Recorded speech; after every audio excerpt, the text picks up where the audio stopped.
बिस्मिल्लाहिर्रहमानिर्रहीम। नाज़रीन अस्सलाम वालेकुम, मैं हूँ इमरान वसीम। नाज़रीन, आज सुप्रीम कोर्ट में ऑडियो लीक कमीशन के ख़िलाफ़ दरख्वास्तों पर जो समाअत हुई, उस समाअत के हवाले से हमारा ये पार्ट 2 है। इससे पहले पार्ट 1 हमने असदुद्दीन साहब के यूट्यूब चैनल पे किया। इसमें आपके साथ हम ख़बरें क्या शेयर करेंगे। एक तो हमने आपको ये बताना है कि कल सुप्रीम कोर्ट ऑफ पाकिस्तान के प्रेमिसेस में वो कौन सी शख्सियत थी जो जस्टिस काजी फ़ायज़ा के मिन्नत समाजत करती रही, सफाइयाँ देती रही, और क्या होता रहा वो आपको बताएंगे। मैं अपना आंखों देखा अहवाल। और दूसरा, ये जस्टिस काजी फ़ायज़ा के ख़िलाफ़ कंटेम्प्ट की दरख्वास्त दायर किए जाने का क्या मामला है, इस पर बड़ी अहम खबर है, वो भी आपके साथ हम शेयर करेंगे। लेकिन असदुद्दीन साहब से वीलॉग का आगाज़ करेंगे। इन्होंने अपने प्रोग्राम में ये बताया कि जो आज कमीशन ने तहरीरी जवाब दाखिल किया है, उसमें ये कानून और आइन का जो सबक है, वो 3 रुकनी जो कमीशन है, ऑडियो लीक कमीशन है, उसने 5 रुकनी बेंच को वो सबक पढ़ाया है। लेकिन एक बात जो है असदुद्दीन साहब मिस कर गए। पहले मैं वो बात को जो है वो हाईलाइट करूँगा, पॉइंट आउट करूँगा, फिर उस पर असद साहब का मौक़िफ़ भी लेंगे। इस जवाब में नाज़रीन जो कमीशन ने आज सुप्रीम कोर्ट ऑफ पाकिस्तान में जमा करवाया है, जिसकी वजह से आज अदालती कार्रवाई, असद भाई तो कह रहे थे 1 मिनट की थी, लेकिन मेरे हिसाब से 3 मिनट की अदालती कार्रवाई थी, लेकिन टाइम गेन किया गया प्राइमा फेशाई। आज जज साहब ने रिक्यूज़ नहीं किया। उमरता बंदियाल साहब पे बहुत दबाव था। जो दरख्वास्तें दायर हुई थी, चाहे वो कमीशन का जवाब था, चाहे वफाकी हुकूमत का जवाब था, इस जवाब में एक नुक्ता था कि ये जो supreme court practice and procedure bill है, जो कि अब कानून बन चुका है, इसके ख़िलाफ़ जो दरख्वास्तें आई थी, ये कमीशन ने लिखा है अपने जवाब में, और सुप्रीम कोर्ट के 5 रुकनी बेंच को बताया गया है कि उन दरख्वास्तों के ऊपर एतराज़ात लगे थे। उन एतराज़ात के ख़िलाफ़ असूल के मुताबिक, सुप्रीम कोर्ट के रूल्स के मुताबिक चैम्बर अपीलें आने दायर होनी थी, लेकिन वो चैम्बर अपीलें दायर नहीं हुई। लेकिन उसके बावजूद ये दरख्वास्तें, रजिस्ट्रार ऑफिस का एतराज़ था, इंटरटेन हुई, और supreme court practice and procedure bill को जो है उस पर हुक्म इम्तना 13 अप्रैल को जारी किया गया, जिसे 2 मई को एक्सटेंड किया गया, फिर 8 मई को एक्सटेंड कर दिया गया। ये जो नुक्ता है असदुद्दीन साहब, इस पर आप क्या कहते हैं? तो बड़ा अहम नुक्ता, एक ख़बर दी है कमीशन ने, सुप्रीम कोर्ट के बेंच को भी बता दिया है कि वो तो एतराज़ात लगे थे कानून के ख़िलाफ़ दरख्वास्तों के ऊपर, उस पर तो अपील आनी थी, तो अपील के बगैर दरख्वास्तें कैसे इंटरटेन हुई? ये तो एक नया पेंडोरा बॉक्स खुल गया। बिल्कुल यही ये जो मैं बता रहा हूँ आपको कि ये जो जस्टिस काजी फ़ाइज़ ईसा की सरबराही में 3 रुकनी कमीशन का जवाब है, इससे दरअसल सुप्रीम कोर्ट के अंदर जो एक डिवीज़न है, उसको भी बताया है कि वो किन अमूर की वजह से ये डिवीज़न अभी भी एग्जिस्ट करती है, और उसमें एक बहुत बड़ी वजह प्रैक्टिस एंड प्रोसीजर बिल है। तो अब देखिए कि उन्होंने चीफ जस्टिस उमरता बंदियाल साहब को एक ऐसी जगह पर लाकर खड़ा किया है कि आप जो अभी तक पिछले 8 हफ्ते से बेंचेस तश्कील दे रहे हैं, दरअसल उनकी तश्कील ही दुरुस्त नहीं है, आप ये इख्तियार ही नहीं रखते। तो अब देखिए इसके बाद फिर आने वाले हफ्तों में जो मौजूद चीफ जस्टिस उमरता बंदियाल साहब जो बेंचेस तश्कील दे रहे होंगे, उनकी फिर आइनी हैसियत क्या होगी, क्योंकि पिछलों को वो तो क्वेश्चन कर दिया है जस्टिस काजी फ़ायज़ा ने, और इससे पहले जस्टिस काजी फ़ायज़ा ये क्वेश्चन ऑन द रिकॉर्ड नहीं कर रहे थे, लेकिन अब वो इस सवाल को ऑन द रिकॉर्ड ले आए हैं। इसका मतलब है कि सुप्रीम कोर्ट के अंदर ये सोच पाई जाती है कि प्रैक्टिस एंड प्रोसीजर बिल अभी भी फील्ड में मौजूद है और उस पर अमल होना चाहिए, और एक कमेटी को बेंचेस की तश्कील देनी चाहिए। अच्छा, असद भाई ने जो बात की एहसन, उस पर आने से पहले यहाँ पे आपको ये भी बता दें, अपने वीलॉग में बड़े तसल्सल के साथ बात करते हैं कि ये जो कानून जिसको सस्पेंड किया गया है, जिसका जो अफेक्ट था, जो ऑपरेशन था, वो रोक दिया गया था, ये दरअसल जस्टिस काजी फ़ायज़ा के ख़िलाफ़ हुक्म इम्तना था। तो आज कमीशन के जवाब में ये जो बातें लिखती गई हैं, तो इसका सीधा सीधा मतलब ये है कि जब तक ये कानून के ऊपर जो है वो बेंच फैसला नहीं कर देता, जस्टिस काजी फ़ायज़ा किसी बेंच में नहीं बैठने वाले। प्राइमा फेशाई तो इस कानून से, इस जवाब से ये भी बात समझ आती है। अब आ जाते हैं हसन अय्यूब की तरफ। हसन भाई, आपने जवाब में एक और चीज़ भी नोट की, नहीं नोट की तो मैं आपको बता देता हूँ। इसमें अदालत ने एक और, अपना कमीशन ने एक और बात की भी निशानदेही की है कि आपने कमीशन को कार्रवाई से रोक तो दिया, आपने हुक्म इम्तना जारी कर दिया कि कमीशन कार्रवाई को आगे प्रोसीड ना करे, लेकिन आपने जो ऑर्डर लिखा उसमें आपने कहा कि ये दरख्वास्तें काबिल समाअत हैं, लेकिन ये पता नहीं चलता कि वे कौन सी दरख्वास्तें थीं, किस आर्टिकल के तहत दायर की गई थी, क्योंकि ऑर्डर में लिखा ही नहीं गया कि आर्टिकल 184(3) की दरख्वास्तें हैं। तो क्या ये सब कुछ जल्दबाजी में हो रहा है कि ऑर्डर लिखा गया, उसमें ये लिखा ही नहीं गया कि ये सोमोटो के अख्तियार के तहत दरख्वास्तें आई हैं? यार देखिए, बात सुने, जब बेंच ही गलत कॉन्स्टिट्यूट हो रहे हैं, तो फिर उन दरख्वास्तों को जो टेकअप कर रहे हैं, यानी आपकी जब बेसिकली बुनियाद गलत है ना, तो उस पर कायम रहने वाली इमारत ही गलत होती है, तो उससे ज़मीन बोस होना होता है। तो बेसिकली मिसकंडक्ट है ना बात, मतलब सिंप्लीफाई करके बताते हैं कि वो जो कमीशन कह रहा है, जिस काजी फ़ायज़ा नहीं कह रहे, ये कमीशन कह रहा है। ये 3 रुकनी कमीशन है जिसमें जस्टिस काजी फ़ायज़ा भी हैं और साथ 2 मुअज़्ज़िज़ जो हैं हाई कोर्ट्स के चीफ जस्टिस साहिबान भी हैं, इस्लामाबाद के और बलूचिस्तान के। तो ये मामला तो ये है। और दूसरा देखिए, अगर रिक्यूज़ल की बात थी तो अगर आपको याद होगा कि जस्टिस काजी फाइज़ ईसा केस के मामले में जब जो उन्होंने उसको चैलेंज किया था सुप्रीम जुडिशल काउंसिल की प्रोसीडिंग को, तो आपको याद होगा कि जस्टिस सरदार तारिक मसूद ने और जस्टिस एजाजुल हसन ने रिक्यूज़ कर दिया था उस बेंच से, अगर आपको याद हो तो, क्योंकि कॉन्फ्लिक्ट ऑफ इंटरेस्ट था कि अगर वो जस्टिस काजी फाइज़ ईसा जो है वो उनको ओहदे से बर्खास्त किया जाता है तो उनके बाद दोनों चीफ जस्टिस बन सकते थे। तो उन्होंने जब मुफादात का टकराव आया तो उन्होंने रिक्यूज़ल कर दिया। आज मुझे समझ नहीं आ रही कि जस्टिस एजाजुल हसन कम से कम मुफादात का टकराव जो है वो अब उनको नज़र आ रहा है कि उनका नाम है ऑडियोज़ के अंदर, मेरे ख्याल से वो नाम वाले एजाजुल हसन साहब वाले, मुनीब अख्तर साहब वाले तो इतना कोई सीरियस नहीं है, सीरियस नहीं है, लेकिन बेंच चीफ साहब का तो बहुत ज़्यादा है ना, वो तो डायरेक्टली चीफ जस्टिस साहब की तो फैमिली का जिक्र है ना, वो तो उनकी सास हैं, तो उनको तो इससे मतलब सुनना भी नहीं चाहिए। लेकिन देखें, बात खाली चीफ जस्टिस साहब का मामला नहीं है ना। देखें, दोस्ती थी जस्टिस एजाजुल हसन साहब की और साकिब निसार साहब की। अब साकिब निसार साहब की ऑडियो है, इकट्ठे बैठे, खाए पिए, ट्रैवलिंग की, सब कुछ हुआ। रिश्तेदारी भी होती है और ताल्लुकदारी भी होती है। तो जो ताल्लुकदारी है वो ताल्लुकदारी भी बहुत ज़्यादा है। हमेशा जस्टिस एजाजुल हसन साहब जो है वो चीफ जस्टिस साकिब निसार साहब के चैम्बर के अंदर मौजूद होते थे, जस्टिस फैसल अरब भी होते थे। तो बात अगर आपको याद है ना, वो वक्त चैम्बर के अंदर आपको भी एक्सेस होता था, वहाँ पर आपने देखा था ना कई दफ़ा इनको।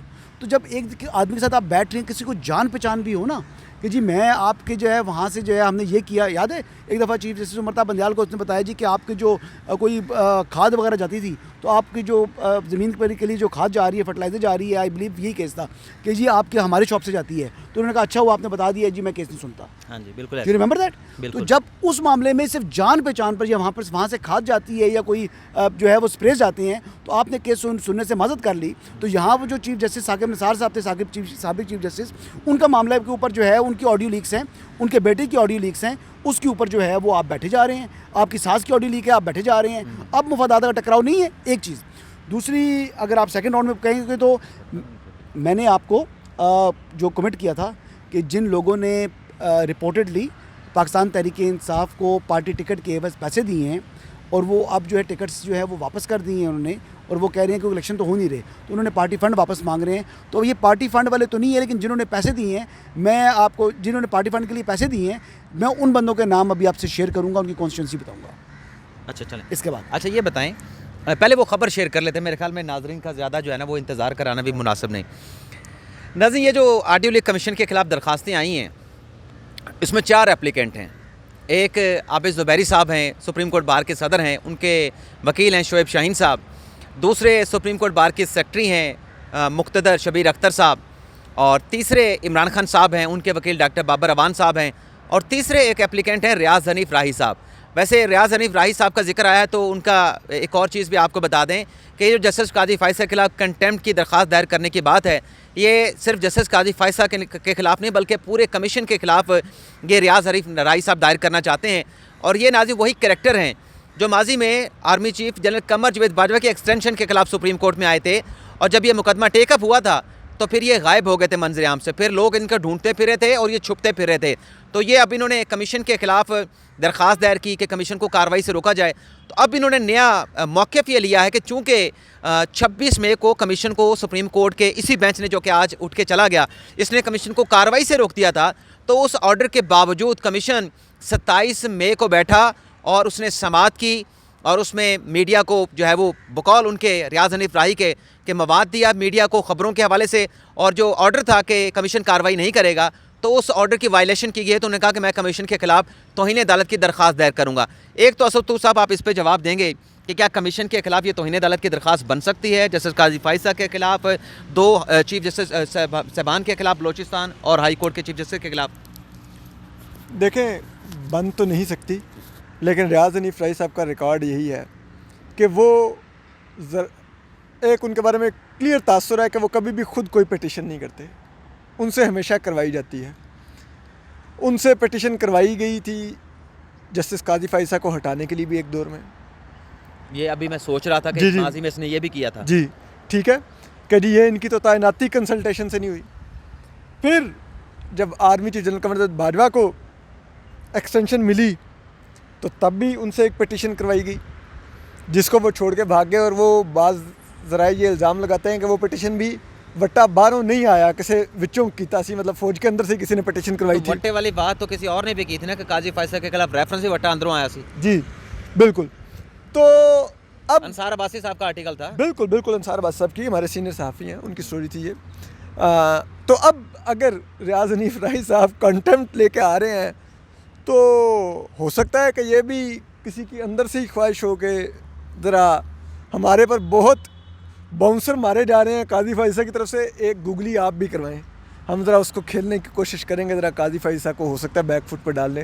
हालांकि ये इनकी गलतफहमी है, पिछले 3 साल में तो बैक फुट पर नहीं जस्टिस काजी फाइसा को डाल सके। अच्छा, मैं आपको बता रहा था कि ये जो एप्लीकेंट हैं 4 जिनके मैंने आपको नाम बताया, और आखिरी नाम रियाज हनीफ राही साहब का था, तो कल जस्टिस काजी फैसल साहब जो है यहाँ सुप्रीम कोर्ट का जो कॉरिडोर है जिसमें बार के ऑफिसर्स भी हैं, सहाफ़ियों का वापी, अभी हमारा भी वहाँ पे जो है वो कमरा है, तो सुप्रीम कोर्ट के वो मतलब वो वकला जो सुप्रीम कोर्ट की वकालत का लाइसेंस हासिल करना चाहते हैं उनके इंटरव्यूज़ कर रहे थे। उसमें पाकिस्तान बार काउंसिल के जो मुतलका अहदेदारान हैं वो भी जस्टिस काजी फैसल के साथ उस कमेटी में शामिल हैं।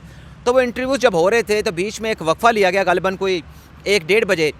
तो गुज़रते गुज़रते एक दरख्वास्त गुजार हमने ये देखा, मैं किसी का नाम नहीं बताऊँगा, हाँ मेरे दाएँ बाएँ बैठे हुए जज कर लें कि इस तरह की बातें कौन कर सकता है जिसमें मक्खन भी हो, जिसमें तारीफ़ें भी हों। तो वो जस्टिस काजी फैसल के पीछे पीछे गया और उन्हें जाके कहा कि देखें जी, मैंने तो कुछ भी ऐसा नहीं किया और मुझे तो पता ही नहीं था, और बल्कि आगे से कुछ नोटिस की बात हो रही थी और उन्होंने कहा जी मुझे तो नोटिस मिला ही नहीं, मुझे तो तलबी का नोटिस था ही नहीं, मुझे अगर पता चलता तो मैं तो हाज़िर हो जाता, ये हो जाता, फ़लाँ हो जाता। तो काजी फैसल साहब जो है, जो कि जा रहे थे अपने वो सारा कुछ सुनने के बाद अपने चैम्बर की तरफ, तो अज़राए मजाक फिर उन्होंने उनसे कहा कि भाई नहीं मैंने तो नोटिस किया था, तो मैं तो अब आपको अरेस्ट वारंट जारी करूंगा। तो फिर बाद में वो फिर लाइटर नोट पे बातें होती रहीं। तो ये मैंने अपनी आंखों से देखा कि वो जाके सफाइयाँ पेश कर रहे थे कि देखें कि मैंने कोई पटिशन नहीं की, मैंने ये नहीं किया, मैंने वो फ़लाँ नहीं किया, मेरा ऐसी कोई इंटेंशन नहीं थी, कोई इरादा नहीं था, और मुझे नोटिस भी नहीं मिला। मुझे पता होता तो मैं ख़ुद नोटिस के मिलने के बाद जो है वो हाज़िर हो जाता कमीशन के सामने, ऐसी कौन सी बातें। तो ये सारी बातें हमारे सामने होती रहीं। तो ये बताएँ अपना हसन अय्यूब साहब, मैं बता दूँ आप किसकी बात कर रहे हैं? आप लगा लें अंदाज़ा तुक्का, ये साहब जैसे कहते हैं। हाँ, ये जो सुप्रीम कोर्ट बार के सदर हैं आबिद ज़ुबैरी, उनका बता रहे हैं। उनके बारे में जस्टिस काजी फैसल ने कमीशन में कहा था कि उनको नोटिस मिला तो एटलीस्ट उनको पेश तो होना चाहिए था, वटेवर हमारी प्रोसीडिंग रुक जाती। तो उस पर वो कल सफाइयाँ दे रहे थे जस्टिस काजी फैसल को, और आज इधर सुप्रीम कोर्ट में 5 रुकनी बेंच के आगे वो प्लीड कर रहे थे। वो नहीं, उनके वकील प्लीड कर रहे थे। हाँ, वो हाँ जी। आपका क्या अंदाज़ा कौन शख्सियत हो सकती है? अब वो जुबैरी है, ऑब्वियस बात है, ये तो मैं तो सुन ली थी बात मैंने सुन ली थी बात। लेकिन अब ये बताएं कि आपको मैंने बताना था, हाँ जो नाम, हाँ नाम बताएं। नाम बताने हाँ, वो हैं कौन जी, से बंदे हैं जो बड़े- नाम वापस अपने यार, पैसे वापस मांग रहे पैसे हैं, वापस मांग रहे और हैं अमाउंट जी। कितनी है भी अगर आपको अमाउंट पता भी बताऊंगा जी। अच्छा, अभी एक तो मैंने रात को ट्वीट किया था, अब्दुल रज़ाक नियाज़ी साहब हैं, PP 209 Khanewal, reportedly he gave 12 million rupees as party fund. अच्छा, दूसरे हैं जी खालिद वड़ाई साहब, 12 मिलियन 1 करोड़ 20 लाख रुपए जी। वो खालिद वड़ाई साहब, ऑडियो में भी 1 करोड़ 20 लाख की बात हो रही है, मतलब ये पेट अमाउंट इतनी नहीं है। नहीं मुख्तलिफ है सारी इसमें। खालिद वड़ाई साहब reportedly PP 211 Multan, reportedly he gave 11 million as party fund. अच्छा, फिर doctor Akhtar Malik PP 219 Multan, reportedly he gave 15 million as party fund. Basically ये जो पार्टी टिकट अवार्ड तब हो रहा था जब ये पैसे जो है वो दिए जा रहे थे, खरीदे जा रहे थे। अच्छा, इनमें एक बड़ी मज़ेदार चीज़ है। अच्छा, बहुत से नाम हैं, ख़वातीन के नाम भी हैं। अच्छा, एक अहमद जार साहब हैं, दोस्त PP 251 Bahawalpur, reportedly he gave 12 Ahmad Yar वारन होंगे, अहमद जार लिखा हुआ मेरे पास नाम यार जो है। वारन होंगे, मेरे इलाके के अच्छा, हैं। Reportedly he gave 12 million rupees as party fund through one Abbas Pabbi. अब बहुत से लोगों का नाम जो है ना वो आ रहा है कि पार्टी फंड दिया इसने, ओन अब्बास पब्बी ने दिया है। अच्छा, मैं सोच रहा था कि शाह महमूद कुरैशी साहब को पंजाब का टिकट नहीं मिला, हमाद अजहर साहब को पंजाब का टिकट नहीं मिला, जो फवाद चौधरी को नहीं मिला, वो भाई उनसे पैसे नहीं मिलने थे ना। तो ज़ाहिर बात है, जहाँ से पैसे मिल रहे थे तो पार्टी फंड मिल रहा था, वहाँ पर टिकट को मालूम तो इमरान खान साहब को था कि पंजाब के इलेक्शन नहीं होने, तो वो फ़ंड इकट्ठा हो रहा था। अच्छा, एक शख्सियत ऐसी हैं जिनको टिकट भी मिला और जिन्होंने कोई पैसे नहीं दिए, उनका नाम है सरदार उस्मान बुज़दार। मतलब कितने खुश नसीब आदमी हैं, यानी उनके ऊपर आज भी इतना प्यार है, क्योंकि जनूबी पंजाब से सारा जो मेरे पास इस टाइम लिस्ट है मौजूद है। तो एक दो नाम आपको और बता देते हैं जी। एक हैं जी कर्नल रिटायर्ड शुएब अमीर अवान, PP 282 लिया, रिपोर्टेडली ही गेव 10 मिलियन। फिर एक और नाम है जी रफ़ाकत अली गिलानी, PP 283 लिया, reportedly he gave 0.8 million. Hasan साहब इसको यहाँ अच्छा, पे रोक दें। हाँ जी। इससे अंदाज़ा ये लगा है प्रोग्राम का इख्तिताम भी करते हैं कि एवरेज 1 करोड़ तक सब ने दिया है, सब ने 1 करोड़ तक दिया। अभी हमारे नाजरीन सुनने वाले, चाहे वो उनका ताल्लुक पीडीएम से है, चाहे उसका ताल्लुक पीपल्स पार्टी से है, चाहे पाकिस्तान तहरीक इंसाफ से है, सवाल यह है कि जब 1-1, 1.5 करोड़ रुपए ये पार्टी फंड्स में दिए जाएंगे टिकट के लिए, तो बंदा जब इलेक्शन कैंपेन रन करेगा उधर कितने करोड़ों के अखराजात होंगे? 2, 2.5, 3 करोड़, 5 करोड़ तो अपने इलेक्शन कैंपेन पे भी लगाएगा। तो ये 10 करोड़ रुपए कोई इलेक्शन लगा के जीतता है हारता है वो तो नहीं पता, लेकिन जो भी इतने पैसे खर्च करेगा वो किससे निकालेगा? ये आवाम से निकलेंगे। नहीं, ये मेरिट पर टिकट की जो दे रहे हैं ये पार्टी बात ये नहीं हो रही भाई कि जो इतना करोड़ों रुपए खर्च करेगा वो कहाँ से निकालेगा? वो आके आवाम से निकालेगा, वो लोगों को परमिट लेके देगा, वो लोगों के ऐसे काम कराएगा, भर्तियां करवाएगा और पता नहीं क्या क्या काम होंगे। वो जो 10 करोड़ लगाए हैं वो 1 अरब बना के पूरे होंगे। तो यही हमारी सियासत का अलमिया है। ये इंसाफ है ना। देखिए, मैं बात जो करना चाहता हूँ बात में करी, ये पाकिस्तान तहरीक इंसाफ है। वो इंसाफ इनके लिए ये है कि जो पैसे दे उसको मिलेगा टिकट, जो पैसे ना दे तो वो जो है वो टिकट का हकदार नहीं है, वो इंसाफ का तकाजा पूरा नहीं करता। चाहे तो वो फवाद चौधरी हो, चाहे वो हाँ। फवाद चौधरी हो, चाहे वो शाह महमूद कुरैशी हो, चाहे वो एक और सीनियर हमाद अजहर साहब। अच्छा, इनको टिकट ना देने की वजह की थी, पंजाब के प्रेसिडेंट है हमाद अजहर, हाँ जी, उनको टिकट नहीं दिया गया। पंजाब असेंबली के इलेक्शन है जी, मैं आपको टिकट नहीं दूंगा क्योंकि तो इलेक्शन नहीं थे, दूसरा आपने पैसे नहीं दिए। तो बात चले बहुत सारी खबरें हमने आपके साथ शेयर की, असतूर साहब ने भी और साथ में हसन अयूब साहब ने भी। ये जो पार्टी फंड्स के नाम के ऊपर करोड़ों रुपए दिए गए, तो इजाज़त चाहते हैं। अगले व्लॉग में किसी नई खबर के साथ आपकी खिदमत में हाजिर होंगे। अल्लाह हाफिज़।